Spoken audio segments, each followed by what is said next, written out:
आज आपल्या पक्षाला, आपल्या विचाराला खऱ्या अर्थाने एवढी मान्यता मिळाली आहे, केवळ राष्ट्रीयच नाही तर जागतिक मान्यता या पक्षाला मिळालेली आहे।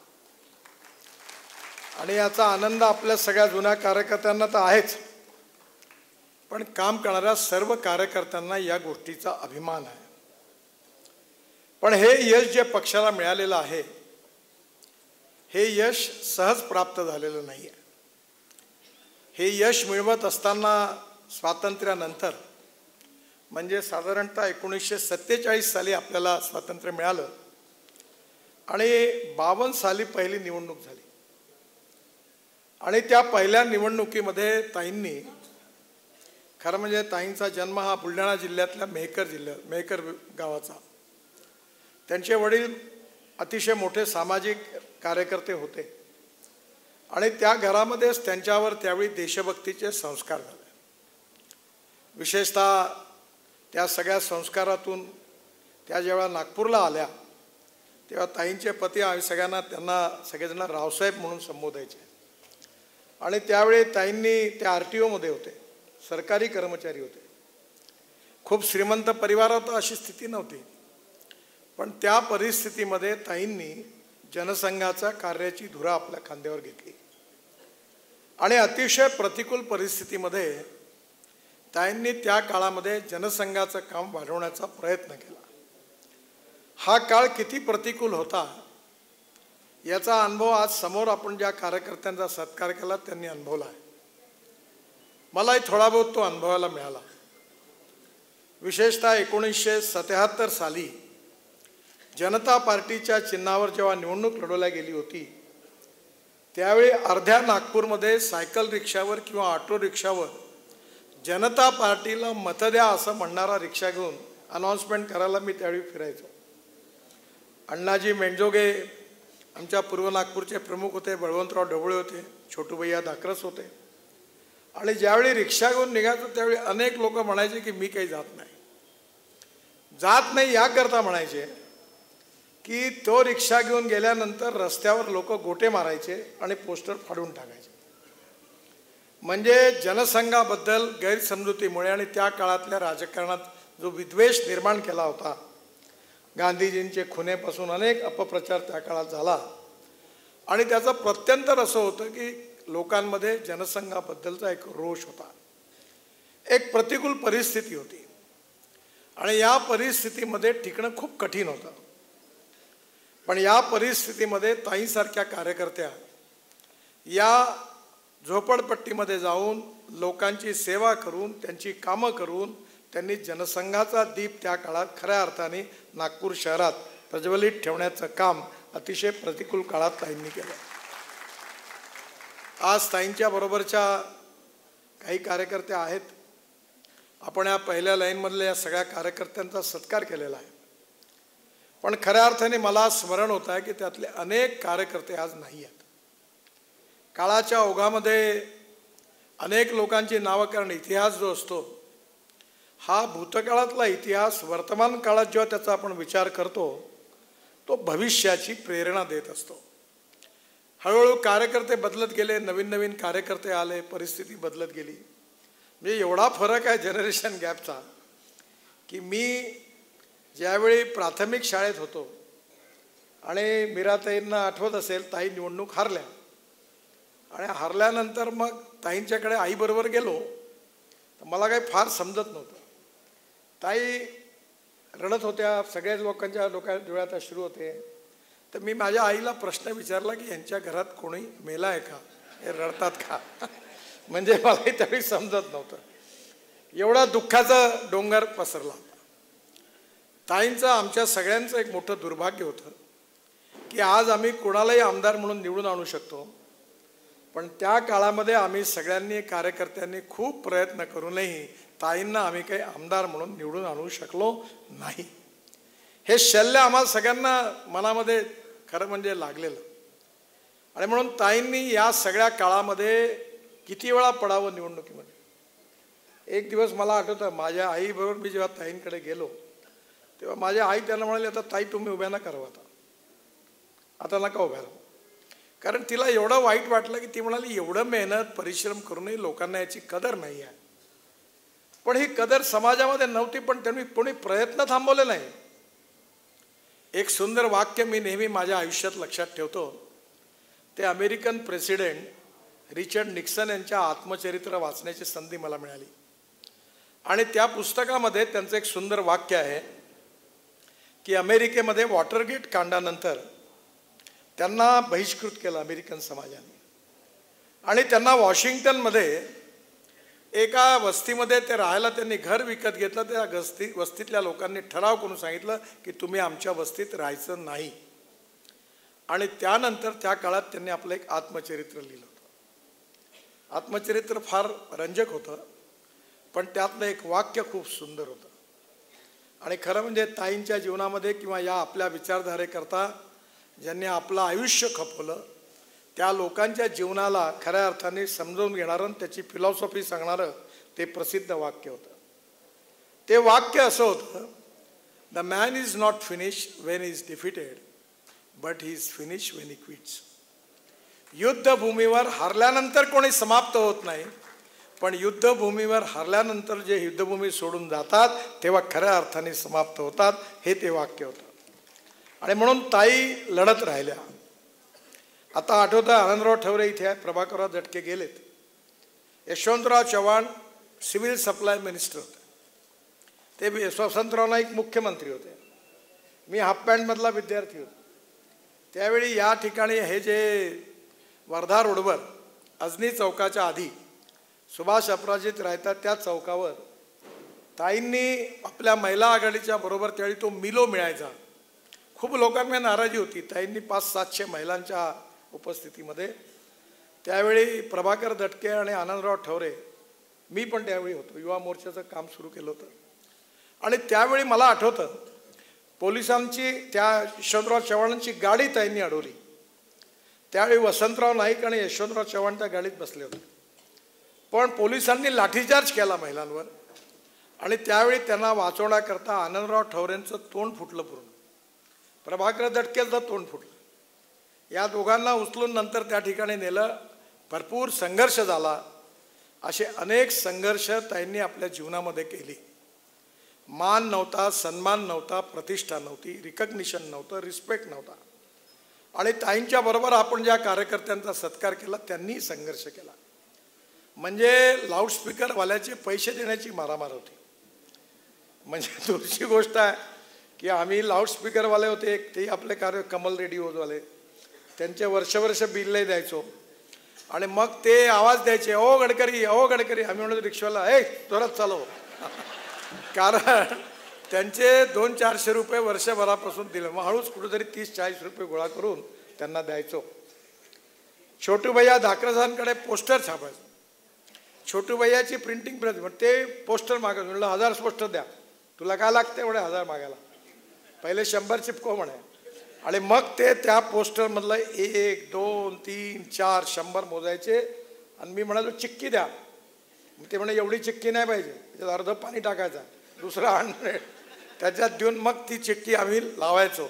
आणि मग रात्री MSCBच्या तो लाईनमनला चहा पाजायचो, म्हणजे तो शिडी द्यायचा आणि ती वरती चढायचो, म्हणजे कोणाचा हात लागून पोस्टर फाडता येणार नाही. हा तो काळ होता. त्यामुळे ताईंच्या या प्रतिकूल काळाचा खूप मोठा इतिहास आहे.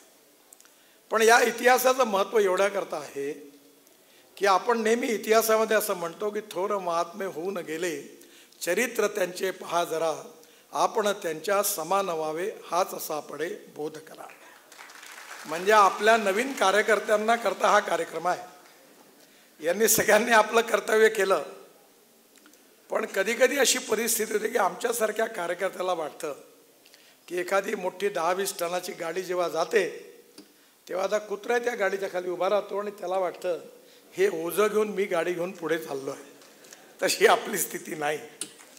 हे जे काही आहे हे माझ्यासारख्याला, देवेंद्रजी सारख्यांना, अनेक कार्यकर्त्यांना हा मान सन्मान प्रतिष्ठा मिळालेली आहे.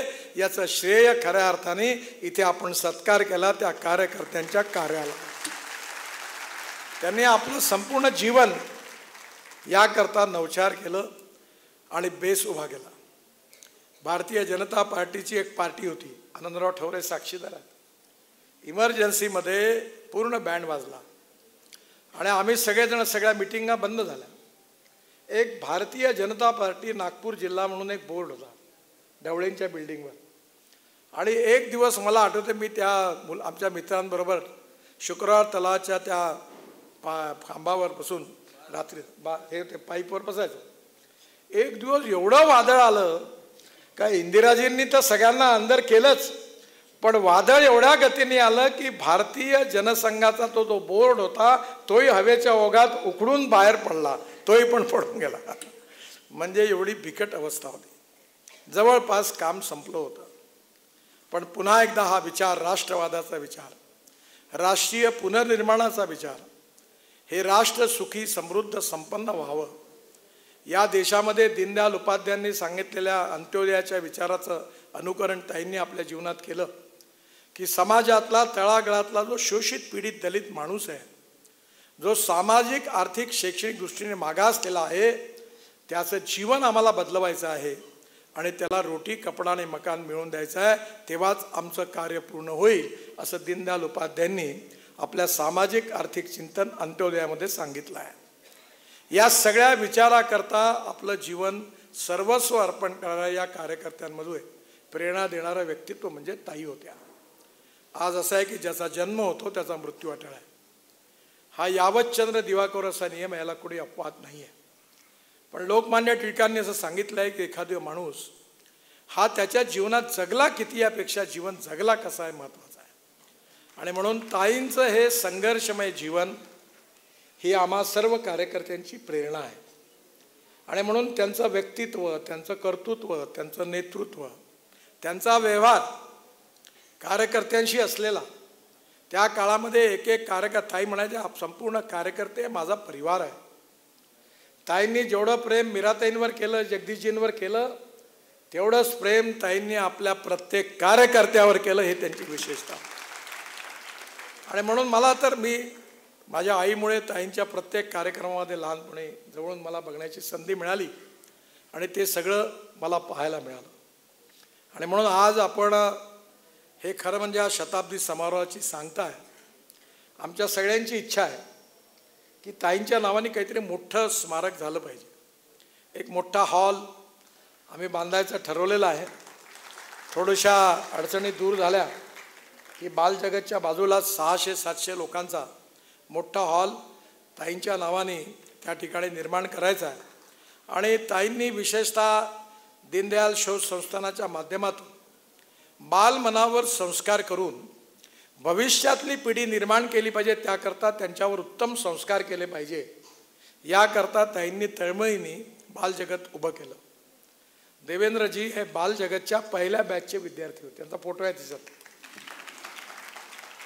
आणि त्यामुळे देवेंद्रजी सारख्या अनेक लोकांवर त्या काळामध्ये देशभक्तीची गीतं शिकवणं, खेळाबद्दलची त्यांना गोडी लावणं, चांगल्या कथा वाचायला देणं आणि त्यातून भविष्यातली पिढी निर्माण करणं, हे खूप महत्त्वाचं आहे. आमच्या लहानपणी निलसिटी शाळेमध्ये बम पुरंदरेंचे 10-10 दिवस शिवाजीवरची भाषणं मी ऐकायचो. त्यानंतर प्रभावती राजेंची भाषणं ऐकायचो, बाळशास्त्री हरदासांची भाषणं ऐकायचो. अनेक मोठे मोठे लोक ऐकते आणि त्यांची भाषणं रात्री ऐकायचो. आणि त्या भाषणातून ऐकल्यानंतर मनामध्ये एक प्रेरणा निर्माण व्हायची. हे प्रेरणादायी व्यक्तिमत्व म्हणजे ताई आहेत. आज आपण ताईंना आदरांजली वाहूया.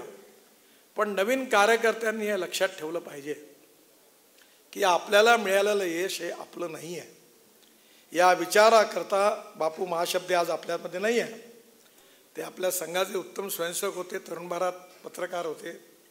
त्यांनी एक सुंदर गीत लिहिलं जे आजही प्रसिद्ध आहे. असू आम्ही सुखाने पत्थर पायातील, मंदिर उभविणे हेच आमुचे शील. इतकं सुंदर गीत आहे की आम्हाला या पायव्यात गाडून घ्यायचं आहे, कारण भव्य मंदिर या देशाचं निर्माण झालं पाहिजे. ही भावना, हा विचार मनामध्ये ठेवून संघाच्या रूपाने अनेक स्वयंसेवकांनी, प्रचारकांनी, जनसंघाच्या रूपाने अनेक कार्यकर्त्यांनी आणि मग भारतीय जनता पार्टीच्या रूपाने अनेक कार्यकर्त्यांनी देशाकरता, समाजाकरता आणि या देशाचं आणि समाजाचं परिवर्तन करणाऱ्या या विचाराकरता आपलं आयुष्य समर्पित केलेलं आहे. ते व्यर्थ जाता कामा नये. त्यांचं जे स्वप्न होतं की जे आत्मनिर्भर भारत बनला पाहिजे, विश्वगुरू बनला पाहिजे, सुखी समृद्ध संपन्न भारत बनला पाहिजे, हे त्या सगळ्यांचं स्वप्न होतं. आणि म्हणून मोदीजींनी पण नेहमी हे उद्दिष्ट आपल्या सगळ्यांसमोर ठेवलं आहे. आणि ते गाव, गरीब, मजदूर, शेतकऱ्याचं कल्याण करून आपल्या देशाला विश्वगुरू बनवण्याचं या सगळ्या कार्यकर्त्यांनी जे कष्ट घेतले त्याकरता ते स्वप्न पूर्ण करण्याची आपली जबाबदारी आहे असं समजून आपल्या सर्व कार्यकर्त्यांनी निस्पृह आणि निस्वार्थी भावनेने आपल्या विचारधाराकरता आणि संघटनेकरता काम केलं पाहिजे. मला असं वाटतं की म्हणून या शताब्दी समारोहाचा हा सांगता कार्यक्रम आपण या ठिकाणी केला.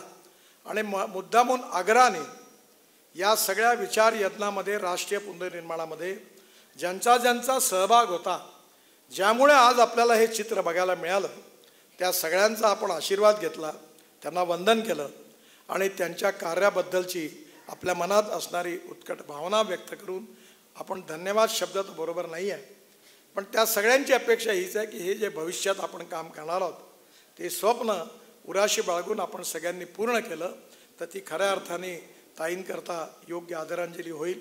कारण त्या असंच जीवन जगल्या. त्या दृष्टीने आपण सगळ्यांनी, विशेषतः वर्तमान काळातल्या कार्यकर्त्यांनी अंतर्मुखून विचार करून त्या दृष्टीने पुढे काम करतील सगळेजण असा मला विश्वास आहे. पुन्हा एकदा अरुणभाऊ आले, चेनूभाऊ आलेत, योगानंदजी काळे आहेत, आपल्या इथे सगळे प्रमुख लोक कार्यकर्ते आहेत. या सगळ्यांबरोबर काम करण्याची मला संधी मिळाली. यातले अनेक कार्यकर्ते अजूनही काम करतात. रमेश दलाल काम करतात, उमाताई अजूनही काम करतात. परमेश्वर कृपेने काही जणांच्या प्रकृत्या थोड्या चांगल्या आहेत, काही जण बिचारे आज येऊ शकत नाही. पण जेव्हा जेव्हा आपल्या पक्षाला यश मिळतं घरामध्ये आनंदाने आनंदाश्रू त्यांच्या डोळ्यातून निश्चित येतात, कारण त्याचा आनंद त्यांना खूप असतो. या सगळ्यांचा आशीर्वाद आपल्या सगळ्या कार्यकर्त्यांच्या मागे राहील आणि आपण अशाच प्रकारे त्यांना अभिमान वाटेल अशा प्रकारचं कार्य करत राहू, हा बोध आपण या कार्यक्रमातून घेऊया. विशेषतः लोखंडेंनी याचं जे आज ताईंच्या जीवनावरचं मासिक आपण प्रकाशित केलेलं आहे, याच्यात खूप सुंदर लेख आहे. बर्धन साहेबांपासून तर बाळासाहेब देवरसांपर्यंत जुन्या कार्यकर्त्यांचे सगळे कार्यक्रम, ताईंच्या जीवनाचा एक आलेख अतिशय सुंदर रीतीने लोखंडेंनी तयार केला. त्यानंतर आपण अतिशय सुंदर हे पुस्तक तयार केलं आणि त्याचबरोबर आपल्या ताई लोकमाता सुमतीताई मीराताईंनी पण या पुस्तकाबद्दल सांगितलं. हे दोन्ही अतिशय उत्तम लिहिल्या गेलेले हा जुना गौरवशाली आणि प्रेरणादायी इतिहास आहे. या दोन्ही पुस्तकांचं आज प्रकाशन होत आहे. मी लोखंडेंना विशेष रूपाने धन्यवाद देतो आणि पुन्हा एकदा ताईंच्या स्मृतींना अभिवादन करून माझं बोलणं संपवतो. धन्यवाद.